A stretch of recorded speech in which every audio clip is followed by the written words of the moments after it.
This episode is brought to you by Peacock. The new Peacock original documentary, Matthew Perry, A Hollywood Tragedy, dives deep into the beloved actor's rise to fame and his tragic death. 5 people, including Perry's personal assistant, 2 medical doctors, and an alleged Hollywood drug dealer known as the Ketamine Queen, were charged with conspiracy to illegally provide Perry with the ketamine. Explore the details of the case in this heartbreaking special, streaming now only on Peacock. Building a portfolio with Fidelity Basket Portfolios is kind of like making a sandwich. It's as simple as picking your stocks and ETFs, sort of like your meats and other toppings, and managing it as one big, juicy investment. Now that's pretty good. Learn more at fidelity.com/baskets. Investing involves risk, including risk of loss. Fidelity Brokerage Services, LLC. Member NYSE SIPC. agenciadepodcast.com.br.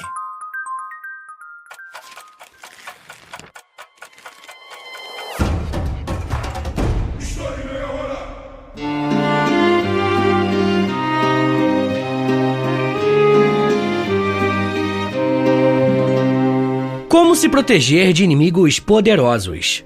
É possível existir uma sociedade que viva completamente em paz?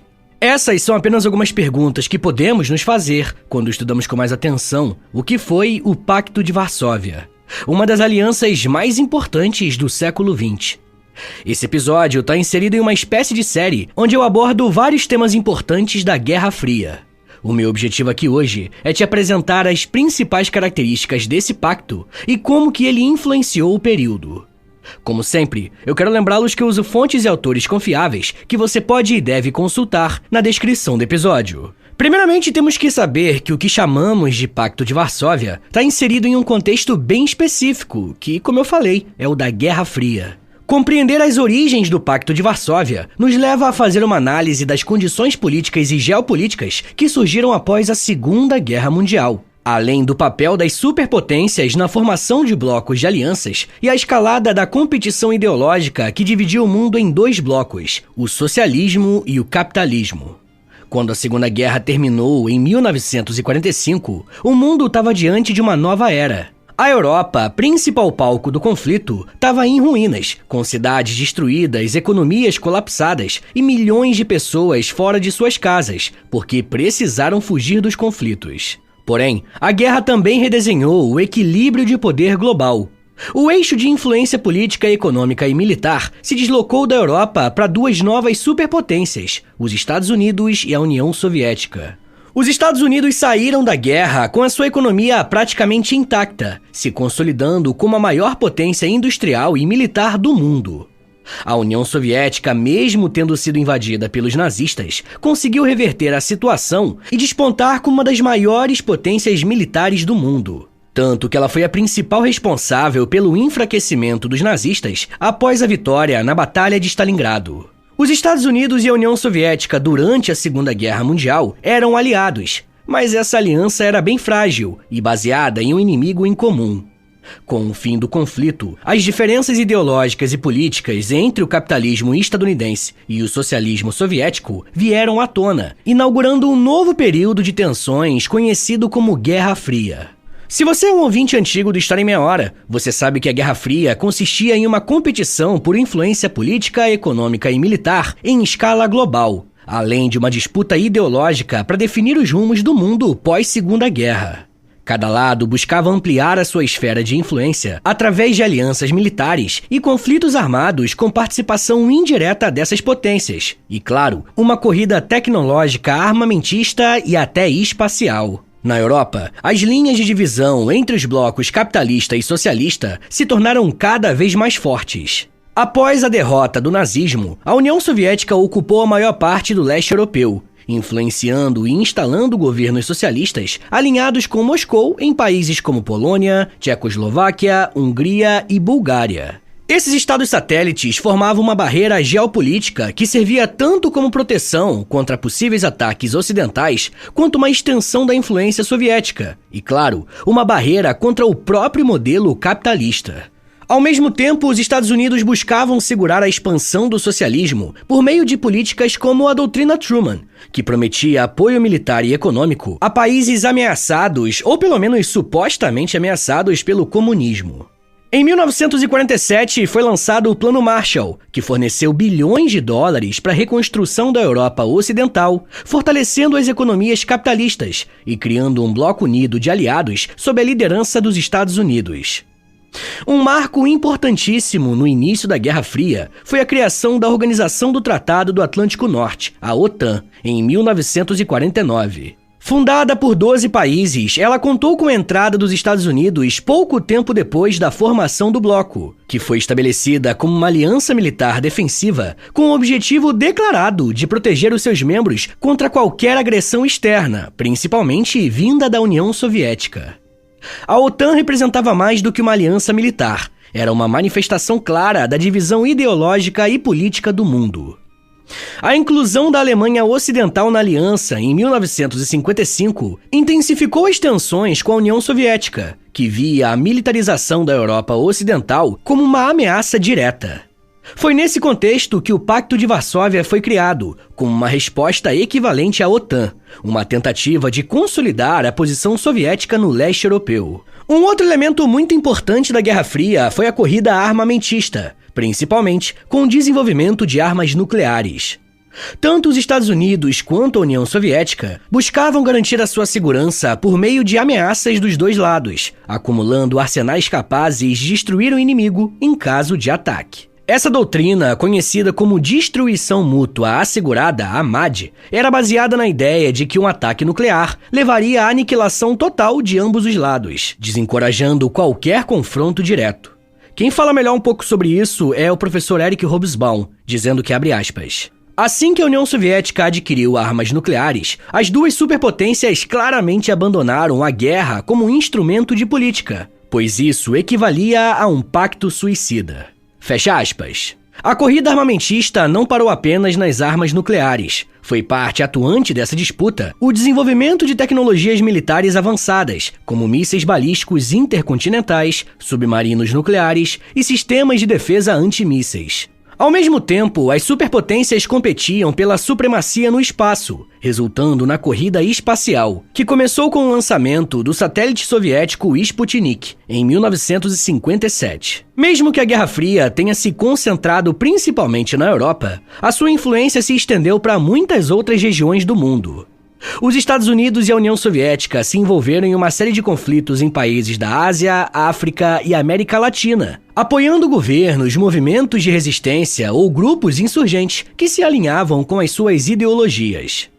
A Guerra da Coreia, que aconteceu entre os anos 1950 a 53, foi um exemplo dessa dinâmica. A parte norte da Coreia, apoiada pela União Soviética e pela China, lutou contra a parte sul-coreana, que era apoiada pelos Estados Unidos e pela OTAN. Outros conflitos, como a Guerra do Vietnã, as guerras de independência na África e os golpes militares na América Latina, foram moldados pela lógica da Guerra Fria. O Pacto de Varsóvia foi criado no meio desse cenário de polarização mundial e competição ideológica. O pacto não foi apenas uma resposta à OTAN, mas também uma ferramenta de controle soviético sobre os países do leste europeu. Hey guys, have you heard of Goldbelly? It's this amazing site where they ship the most iconic, famous foods from restaurants across the country, anywhere, nationwide. I've never found a more perfect gift than food. They ship Chicago deep dish pizza, New York bagels, Maine lobster rolls, and even Ina Garten's famous cakes. So if you're looking for a gift for the food lover in your life, head to goldbelly.com and get 20% off your first order with promo code GIFT. Don't miss your window of opportunity. Upgrade your space now during Blinds.com's anniversary sale and save up to 50% site-wide.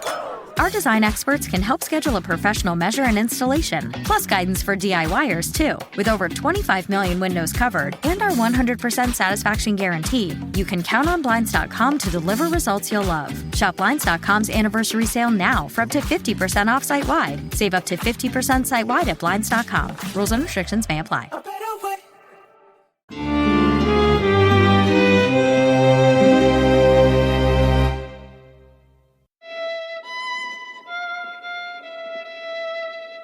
Uma coisa que pouca gente sabe é que a própria União Soviética tentou fazer parte da OTAN. Quem explica isso melhor é o professor Alessandro Fernandes, ao dizer que, abre aspas, os líderes soviéticos buscaram ativamente a integração na OTAN, enviando propostas à Grã-Bretanha e sinalizando a criação de um sistema de segurança europeu e a entrada da União Soviética na OTAN entre 1952 a 54.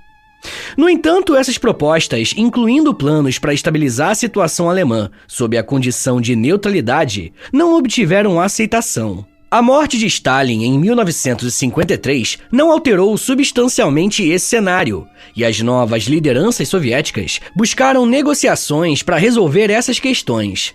Em 1954, o ministro Molotov apresentou uma alternativa ao sistema de segurança europeu planejado pelo Ocidente, mas a proposta foi rejeitada pelas lideranças ocidentais, que a viram como prejudicial à consolidação da OTAN e ao sistema de defesa europeu. Fecha aspas. Por isso, após essa recusa, a União Soviética decidiu criar a sua própria aliança militar, com os países que eram alinhados aos princípios socialistas e estavam sob a influência do Partido Comunista da União Soviética. Oficialmente, o que chamamos de Pacto de Varsóvia foi nomeado como Tratado de Amizade, Cooperação e Assistência Mútua. Foi uma aliança militar estabelecida em 14 de maio de 1955 em Varsóvia, na Polônia. Sua criação aconteceu em resposta direta à militarização da Alemanha Ocidental e à sua inclusão na Organização do Tratado do Atlântico Norte, a OTAN. Mais do que uma simples aliança defensiva, o Pacto de Varsóvia foi projetado como uma ferramenta com várias funções.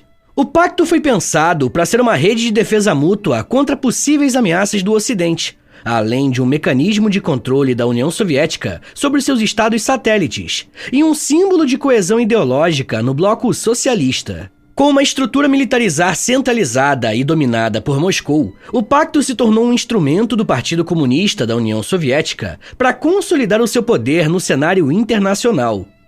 Como eu falei, a formação da OTAN em 49 intensificou ainda mais a divisão do mundo em dois polos. O Pacto de Varsóvia foi assinado por 8 países: a União Soviética, a Albânia, Bulgária, Tchecoslováquia, Alemanha Oriental, Hungria, Polônia e Romênia. Mesmo que todos compartilhassem formalmente princípios socialistas, as motivações para aderirem ao bloco eram diferentes. Como principal força por trás do pacto, a União Soviética buscava consolidar a sua hegemonia sobre o leste europeu e garantir que os seus estados satélites permanecessem alinhados política e militarmente. Além disso, o pacto permitia à União Soviética mostrar para o Ocidente que também tinha uma influência internacional, assim como os Estados Unidos. Para Polônia e Tchecoslováquia, a questão era um pouco diferente. Esses países estavam localizados na linha de frente contra a OTAN e viam o Pacto de Varsóvia como uma proteção necessária contra possíveis ataques, principalmente considerando a informação de que a Alemanha Ocidental estava sendo rearmada. Por isso que para a Alemanha Oriental, a participação no pacto era uma tentativa de equilibrar a presença da Alemanha Ocidental na OTAN e fortalecer a sua posição no bloco socialista. Bom, também é verdade que nem todos os países do Pacto de Varsóvia aderiram à aliança 100%. A Albânia e a Romênia são exemplos disso.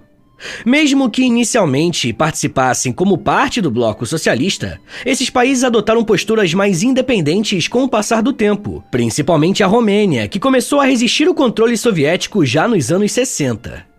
A Hungria também aderiu logo de início, mas enfrentou tensões internas consideráveis que culminaram na Revolução Húngara de 1956, um evento que abalou a sua relação com a cúpula da União Soviética. Essas diferentes motivações exemplificam a complexidade das alianças no bloco socialista e os desafios enfrentados pela União Soviética para manter a unidade dos países que eram aliados e alinhados com seus princípios. A organização do Pacto de Varsóvia foi projetada para refletir a centralidade da União Soviética nesse bloco socialista, mas com uma imagem de igualdade entre os membros. A aliança era composta por 2 órgãos principais. O primeiro era o Comitê Político Consultivo, o CPC. Esse comitê era responsável pela coordenação política entre os países membros. Formado por chefes de Estado, ministros da Defesa e outros altos funcionários, o CPC se reunia para discutir questões estratégicas e definir diretrizes gerais. Especialistas dizem que, mesmo sendo um conselho com representantes de diversos países, as decisões eram dominadas e tinham o maior peso da União Soviética, que usava a sua posição de liderança para influenciar os outros membros. O segundo órgão era o Comando Unificado das Forças Armadas. Esse grupo coordenava as operações militares conjuntas e era liderado por um comandante soviético.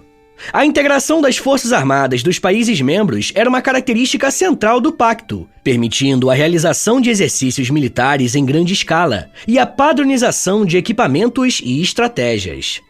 Além disso, o pacto incluía cláusulas de assistência mútua, comprometendo os membros a responder de forma coletiva a qualquer ataque contra um deles, bem parecido ao princípio de defesa da OTAN, que tinha o mesmo mecanismo. Mesmo que a justificativa oficial do Pacto de Varsóvia fosse a defesa mútua, a sua função era bem mais ampla. A União Soviética usava o pacto para reprimir críticas internas, como aconteceu nas intervenções na Hungria em 1956 e na Tchecoslováquia em 68. Esses eventos mostraram que o pacto não era apenas uma aliança militar, mas também um mecanismo para manter a ordem ideológica no bloco socialista. A fundação do Pacto de Varsóvia contou com a liderança de importantes figuras soviéticas e do leste europeu. Nikita Khrushchev, que à época da formação era o primeiro secretário do Partido Comunista da União Soviética, foi o principal arquiteto político do pacto, vendo nele uma maneira de reforçar a posição soviética na Guerra Fria. Georgy Zhukov, marechal da União Soviética e ministro da Defesa, supervisionou a organização militar do pacto, garantindo a integração das forças armadas dos países membros. Władysław Gomułka, da Polônia, e Matías Rákóczi, da Hungria, tiveram papéis importantes como representantes dos seus países, negociando os termos do tratado enquanto atendiam às demandas soviéticas. A origem e a estrutura do Pacto de Varsóvia mostram como as tensões da Guerra Fria existiam até mesmo dentro do bloco socialista, onde a União Soviética buscava consolidar a sua influência no leste europeu. Pessoal, eu já quero falar mais sobre como que o Pacto de Varsóvia foi usado pela União Soviética e como que ele chegou ao fim. Mas me dá um minutinho aí, tá, gente, que daqui a pouco a gente volta e eu falo um pouco mais sobre política, alianças, lealdade, revoltas e desilusão. Segura aí, que é um minutinho só.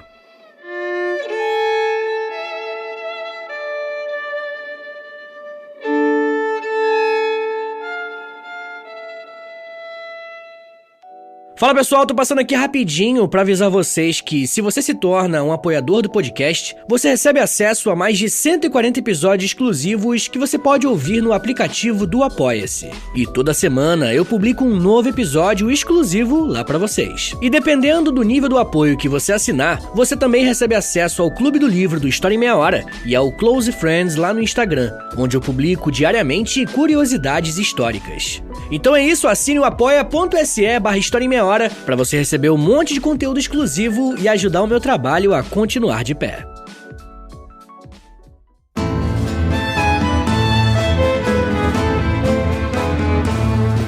Abre aspas. Não sei, não conheço, não direi, não tenho, não sei fazer, não darei, não posso, não irei, não ensinarei, não farei. Fecha aspas.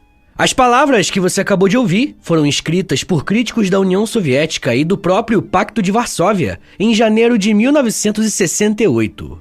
Esse manifesto curto e, de certa forma, simples, evidencia como a postura dos soviéticos estava desagradando os seus aliados.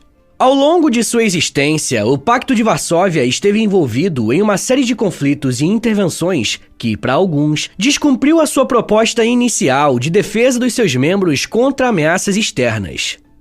Isso é importante porque, como eu falei no primeiro bloco, a União Soviética usou esse aparato militar para reprimir movimentos internos de dissidência. Na maioria das vezes, a justificativa oficial para essas intervenções era a preservação do socialismo, mas na prática elas refletiam os interesses estratégicos e ideológicos da própria União Soviética em relação aos outros países.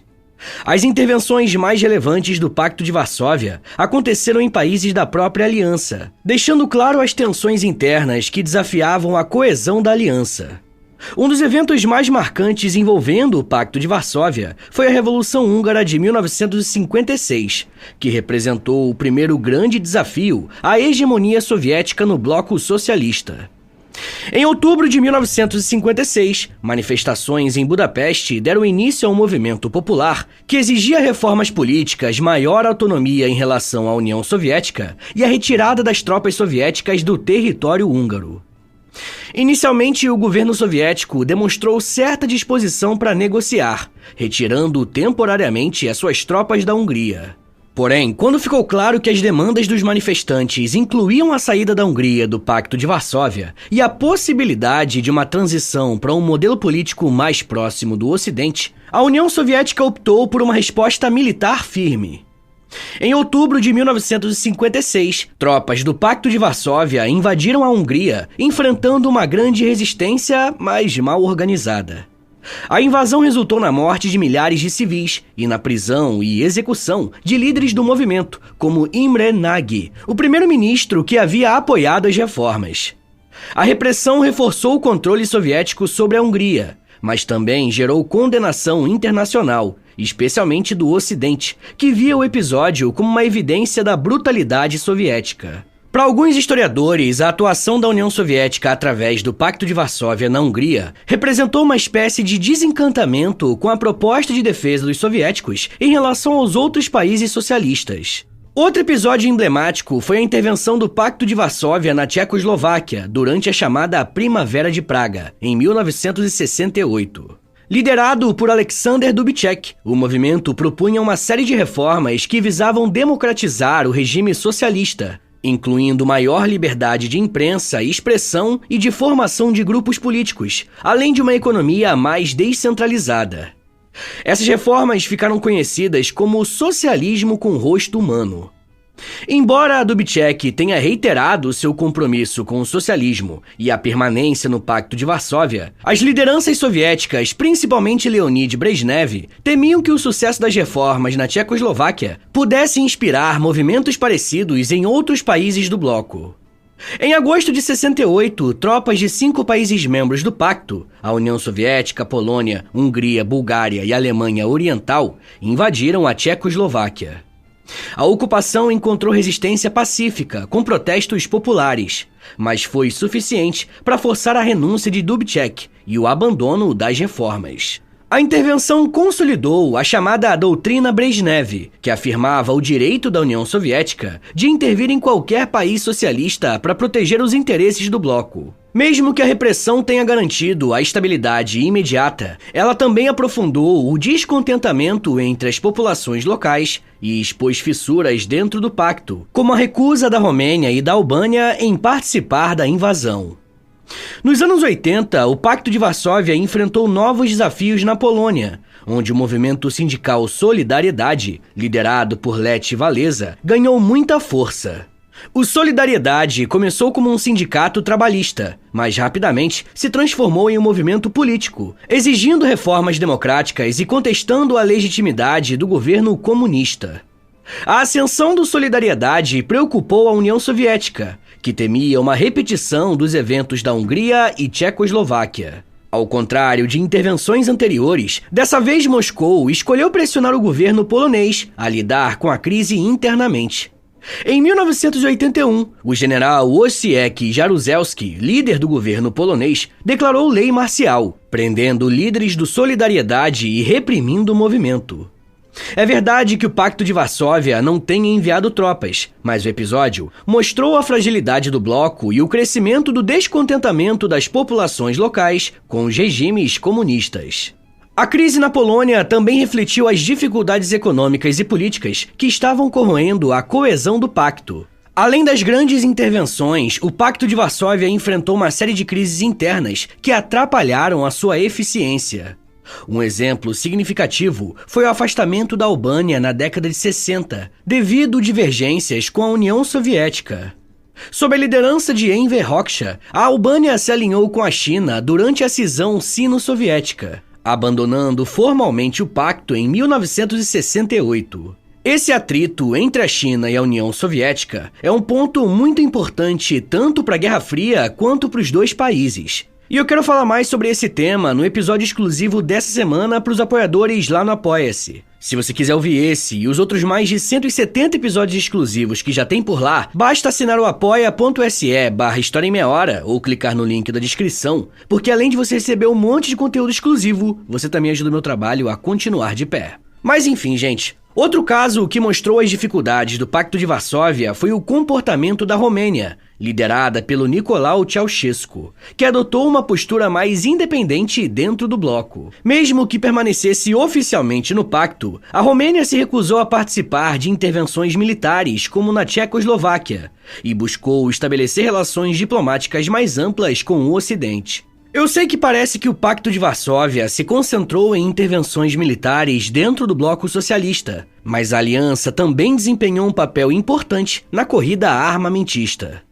O pacto realizou exercícios militares em larga escala, como a Operação Escudo de Ferro, que envolvia a simulação de cenários de guerra nuclear e demonstrava a capacidade de resposta do bloco socialista. Além disso, o desenvolvimento de arsenais nucleares e sistemas de mísseis foi um elemento central das estratégias do pacto, principalmente durante a crise dos mísseis de Cuba em 1962. Por mais que a crise tenha sido resolvida sem confrontos diretos, ela evidenciou os riscos da escalada militar e o papel do Pacto de Varsóvia no equilíbrio de poder global, mostrando que eles tinham tanto armamentos quanto a OTAN. Inclusive, uma outra estratégia que o pacto tinha para se mostrar tão poderosa quanto a OTAN eram exercícios e desfiles militares, como a Operação Zapad 81, que envolveu dezenas de milhares de tropas em simulações de defesa e ataque. Apesar de investir na demonstração de força, como vimos aqui, o Pacto de Varsóvia enfrentava fragilidades internas que limitavam a sua capacidade de competir plenamente com a OTAN. Diferentemente da Aliança Ocidental, que era composta por países com interesses alinhados e economias mais fortes, o Pacto de Varsóvia reunia nações marcadas por desigualdades econômicas e tensões políticas. Um ponto de dificuldade que, de certa forma, era também um paradoxo, era que ao mesmo tempo que a União Soviética trabalhasse para ser a grande líder dessa aliança, a quase total dependência do seu governo se tornou um problema. Os países que eram membros e tinham divergências com a União Soviética não se sentiam à vontade com a maior parte das decisões tomadas, ficando a cargo dos soviéticos. Isso criava ressentimentos entre os países membros, especialmente aqueles que buscavam maior autonomia, como a Romênia, que eu citei, sob o governo de Nicolae Ceausescu.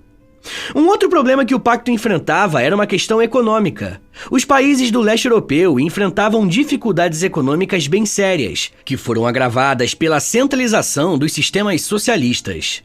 Enquanto a OTAN se beneficiava da riqueza dos Estados Unidos e de alguns outros membros da Europa Ocidental, o Pacto de Varsóvia era prejudicado pelas crises econômicas recorrentes no bloco socialista. E como já vimos, os diferentes casos de revoltas em países socialistas contra a União Soviética mostraram que o Pacto de Varsóvia também tinha um uso político. Nas décadas de 70 e 80, mudanças geopolíticas e crises internas no bloco socialista começaram a enfraquecer o Pacto de Varsóvia. Embora o pacto tenha mantido a sua estrutura formal, os eventos que se desenrolaram durante esse período apontaram para o seu declínio. O principal fator de enfraquecimento do pacto foi o crescimento dos movimentos de oposição à União Soviética e a existência do Pacto de Varsóvia. Movimentos de resistência como o Solidariedade na Polônia evidenciaram as tensões entre as populações locais e os regimes comunistas. Embora o Pacto de Varsóvia tenha evitado intervenções diretas na Polônia, a pressão soviética para conter os movimentos de oposição destacou a fragilidade dos governos do bloco. Mas esse tipo de movimento continuou a crescer em diversos países para além daqueles que eu já citei ao longo do episódio, mostrando que ao longo do século XX, a União Soviética enfrentou sérios problemas em garantir a unidade dos países socialistas. Para muitos analistas, a ascensão de Mikhail Gorbachev também pode ser descrita como um sinal de enfraquecimento do pacto. A chegada de Mikhail Gorbachev ao poder na União Soviética em 1985 marcou um ponto de virada para o bloco socialista, As políticas de Glasnost e Perestroika de Gorbachev visaram modernizar a economia soviética e promover maior transparência política, mas também enfraqueceram o controle soviético sobre os países do leste europeu, um dos elementos centrais da atuação do Pacto de Varsóvia ao longo dos anos. Por fim, o final da Guerra Fria trouxe uma mudança gradual da lógica de confrontação entre os dois blocos. Os acordos de desarmamento, como o Tratado de Forças Nucleares de Alcance Intermediário em 1987, sinalizaram uma redução na corrida armamentista, enquanto os movimentos pró-democracia no leste europeu começaram a ganhar mais força. O declínio do Pacto de Varsóvia se tornou irreversível no final da década de 80, à medida que os regimes socialistas na Europa Oriental começaram a cair. A queda do Muro de Berlim, em 1989, foi um evento simbólico que marcou o colapso do bloco socialista. A reunificação da Alemanha na década de 90 enfraqueceu ainda mais o Pacto de Varsóvia, pois eliminou um dos seus membros mais estratégicos, a Alemanha Oriental. Ainda em 1989, revoluções pacíficas e violentas derrubaram governos socialistas em países como a Polônia, Hungria, Tchecoslováquia e Romênia. Esses eventos destacaram a perda de controle da União Soviética sobre os seus aliados e a crescente pressão popular por mudanças. O golpe final veio em 1991, quando os membros do Pacto de Varsóvia decidiram dissolver formalmente a aliança.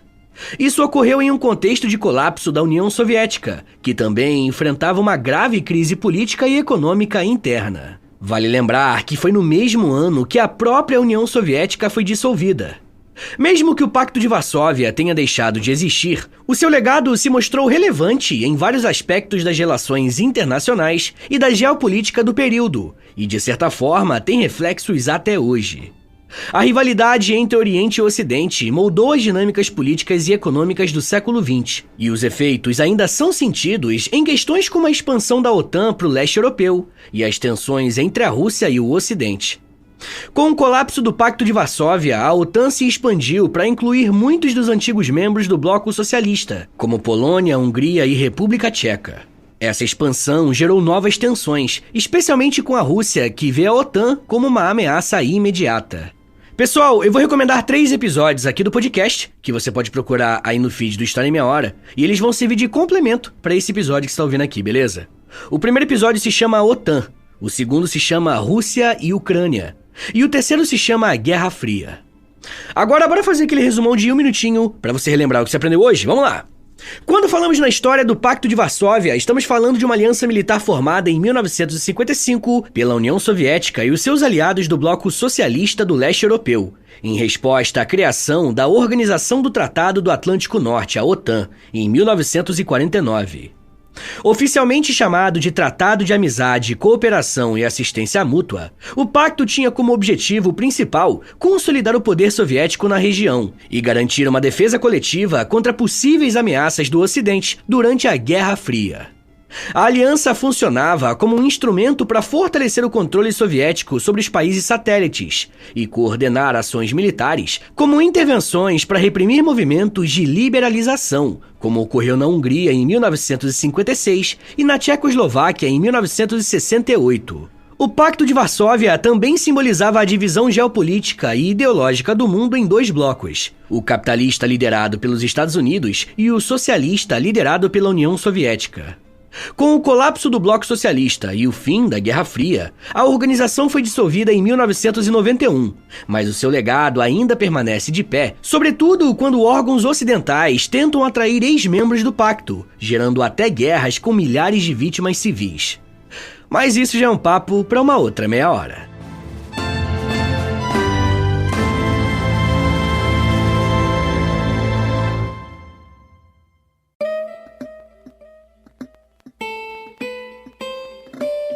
Senhores, muito obrigado por terem ouvido até aqui. Meu nome é Vitor Soares, eu sou professor de História e você acabou de ouvir o História em Meia Hora. Segue a gente aí na sua plataforma de áudio favorita para não perder nenhum episódio. Se você estiver ouvindo no Spotify ou na Apple Podcast, avalia o nosso podcast aí com 5 estrelinhas, tá bom? Quero lembrá-los também que a melhor forma de apoiar o podcast é assinando o nosso Apoia-se, tá bom? É apoia.se/História em Meia Hora. Uma outra forma de ajudar o podcast é através do nosso Pix. Anota aí que é o meu Pix e o meu contato também. É historiaemmeiahora@gmail.com. Mas se você não tiver condições de ajudar o podcast financeiramente, mas quer ajudar de outra forma, a melhor forma de longe é, primeiro, indicando o podcast para um amigo e, segundo, compartilhando nas redes sociais. Aí você aproveita e me marca no @História em Meia Hora, porque aí eu vou poder te agradecer pela ajuda. Se você tiver a fim de ouvir um podcast mais de humor, mas que também tenha temática histórica, ouça o meu outro podcast, é o História pros Brother. Ouve lá depois que eu acho que você vai gostar. Eu também crio conteúdo pro TikTok, Instagram, Twitter, tudo no @Prof. Vitor Soares. É o meu perfil pessoal. Aproveita e segue ele também. Então é isso, gente. Muito obrigado, um beijo, até semana que vem e valeu!